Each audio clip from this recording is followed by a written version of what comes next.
అలాగే హనుమాన్ చాలీసాకి ఎందుకు ఇంత ప్రాధాన్యత వచ్చిందంటారు? హనుమాన్ చాలీస ప్రాధాన్యం మనం తెలుసుకోవాలంటే దీంట్లో పారాశర సంహితాది మంత్రశాస్త్ర గ్రంథాల సమగ్ర సారంగా అందించారు. మనకు విశేషంగా సంహితా గ్రంథాల్లోని మంత్రశాస్త్ర గ్రంథాలు ఉన్నాయి. ఆ మంత్రశాస్త్ర గ్రంథాలన్నీ కూడా చిన్నప్పటి నుంచి అధ్యయనం చేశారు కాబట్టి తులసీదాసుల వారు మనకు అందించినప్పుడు అందులో బాగా నిక్షిప్తంగా మనకు అందించారు.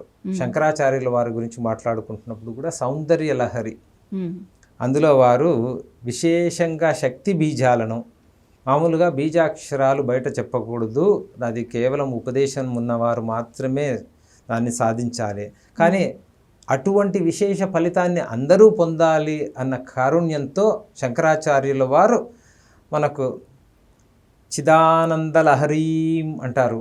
ఆ పదంలో ఆ శక్తి బీజాలన్నీ కూడా మనకు అందించారు. అలా విశేషంగా ఆ మంత్రశాస్త్ర రహస్యాలు మనం తెలుసుకోవాలంటే చాలా దాని మీద భాష్య గ్రంథాలు ఉన్నాయి. అది చదివినప్పుడు మాత్రమే దీనికి ఎట్లా మంత్రత్వం మహిమత్వం వచ్చింది అని తెలుసుకోగలము. సో కాబట్టి ఇందులో ఇంత మహిమ వారు నిక్షిప్తం చేసి మనకు ఒక క్యాప్సూల్గా అందించారు. దాంట్లో ఇంగ్రీడియంట్స్ కంపోజిషన్ తెలియకపోయినా కూడా ఇది మంచి చేస్తుంది అని మొదలుపెట్టి దాన్ని కూడా అధ్యయనం చేస్తే మనకి ఇంకా విశేషంగా దాని మీద నమ్మకం కలుగుతుంది.